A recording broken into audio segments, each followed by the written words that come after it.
Coming on to the medical treatment, the main aims of the treatment are: the first one is to relieve pulmonary congestion. Then second is to reduce ventricular rate during atrial fibrillation. The third one is long term prophylaxis of antibiotics to decrease the chance of infective endocarditis, and then to prevent the systemic embolization. Now, what comes in medical treatment is, first of all, it is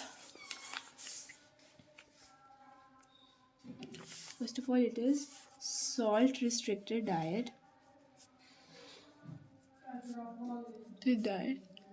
Secondly, we have digoxin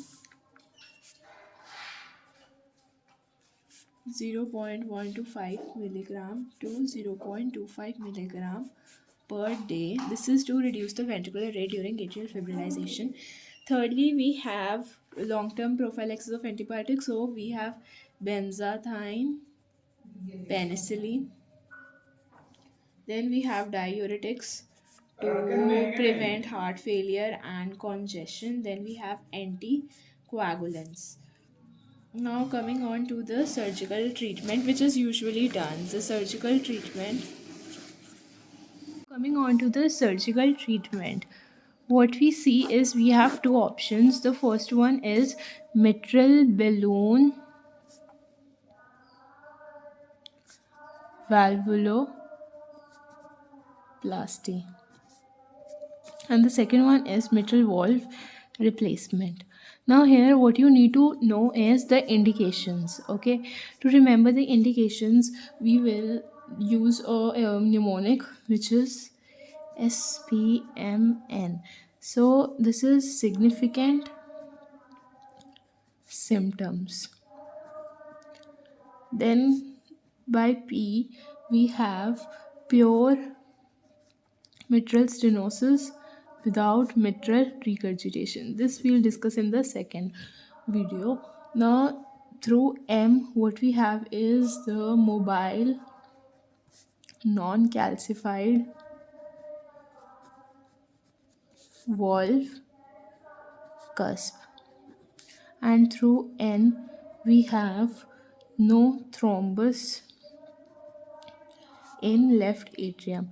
Now, what really happens in a mitral balloon valvoplasty is that we have a guide wire which is introduced into the right atrium through femoral vein and inferior vena cava. Okay, then the interarterial septum is also punctured.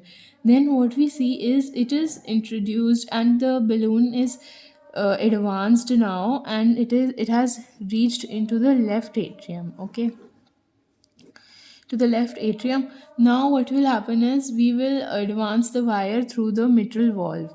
Then we will dilate the balloon, so due to which the mitral valve will be stretched, and hence the stenosis will be decreased or corrected. Now in this we can also perform closed and open valvotomy. Now in mitral valve replacement, in this either we can insert the mechanical valves or the biological valves. Now in this the indications are only two. When in this the situation is more severe, so what can we basically expect is calcified mitral valves, or we can expect is significant mitral regurgitation. Now, what's the follow up routine? For the follow up routine, we tell the patient to get echo, ECG, chest x ray. Now, the follow up mainly ranges from 6 months to 1 year. Why do we do so? Because there is a risk of restenosis. Now, what are the complications? To remember complications, we'll start from A, which is acute pulmonary edema. We can expect arrhythmia. Then we can expect bacterial endocarditis. Then by C, we can expect congestive heart failure. Then there can be hoarseness of voice,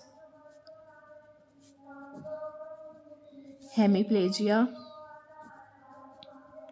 in this dysphagia.